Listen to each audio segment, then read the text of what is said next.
C'est avec plaisir que dans le cadre des festivités du 750e anniversaire de la création de Pont-à-Mousson, Marquisat de Pont-à-Mousson, on accueille aujourd'hui Jean-Pierre Bardot qui a écrit donc un livre sur la création de la ville.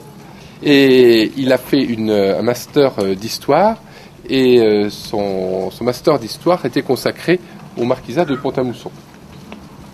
Et j'ai trouvé, il m'a donné son document à lire il y a un peu plus d'1 an. J'avais un petit peu de temps pour bouquiner. J'ai trouvé que c'était très intéressant et que ça mériterait d'être un petit peu vulgarisé.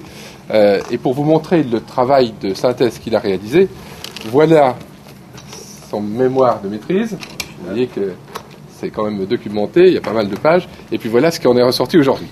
Donc on a souhaité éditer une partie qu'il a refaite, qu'il a revisitée de façon plus accessible à tout le monde, parce que le document de mémoire de master était quand même un petit peu ardu sur certains aspects.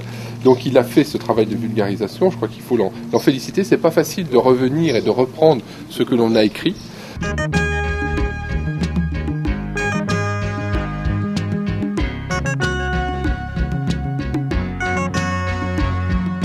Alors la particularité, en fait, ce qui rend cet ouvrage inédit, c'est avant tout que c'est le seul ouvrage qui parle exclusivement de Pont-à-Mousson au Moyen-Âge.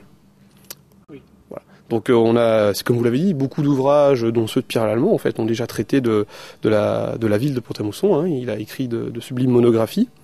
Et la particularité de celui-ci, qui vient un peu en complément, est qu'il est le seul ouvrage qui ne parle quasi exclusivement, excusez-moi, de la ville, de la période médiévale à Pont-à-Mousson. Les sources sont diverses. Donc tout d'abord, en fait, mes travaux de recherche durant mes études d'histoire, puisque je suis médiéviste de formation, à partir des archives, différentes sources qui nous sont parvenues à travers les siècles, ainsi que d'autres travaux qui ont pu être effectués par d'autres historiens, d'autres chercheurs. Et cet ouvrage est avant tout en fait un condensé de tous ces travaux de recherche avec un but de vulgarisation en fait pour le grand public. Donc archives départementales, bibliothèques principalement départementales, nationales, bibliothèques municipales, etc. Cet ouvrage couvre la période donc du XIIIe, la fondation de la ville, avec une toute petite introduction sur les origines avec Mousson.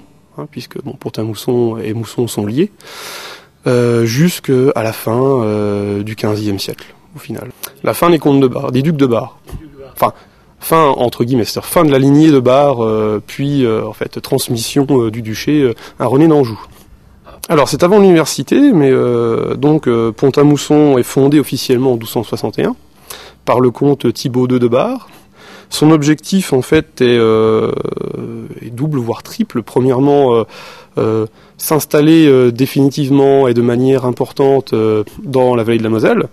Ensuite, avoir, en fait, la possession du pont qui existait déjà, ce qui est un élément stratégique pour de futures conquêtes et puis pour maîtriser le territoire, ainsi qu'un intérêt économique, puisque Pont-à-Mousson se trouvait sur les voies commerciales de l'époque.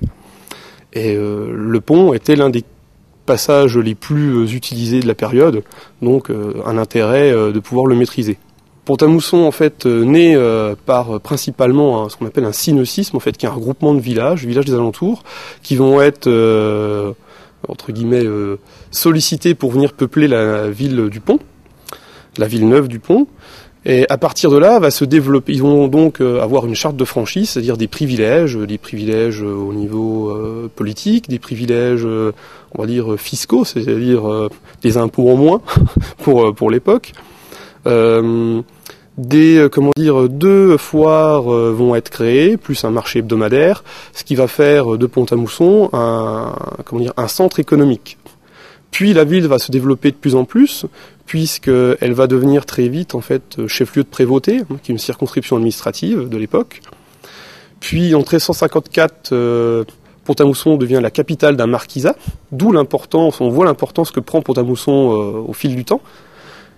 Et en 1372, l'empereur Charles IV de Germanie va ériger la ville en cité. Donc on voit que Pont-à-Mousson, qui avait pris une importance au départ, stratégique dans les territoires du duché de Bar, mais également économique, va prendre aussi un poids politique, devenant quasiment la capitale du barrois non mouvant.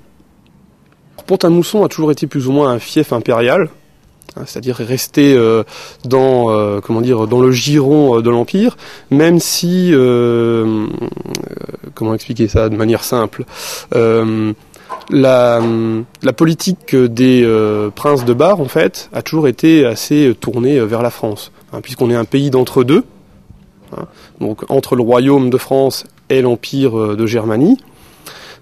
Et le duché de Bar s'est constitué petit à petit par des acquisitions, la famille de Bar qui s'est étoffée, et par des alliances aussi, avec la couronne de France. Par exemple, l'épouse du premier duc de Bar, Robert Ier, était en fait fille du roi de France, mari de France.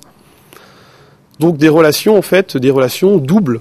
Alors ça, on vend à l'office du tourisme, au musée, très certainement dans les librairies municipales et très probablement aussi au Lui Livre à Nancy.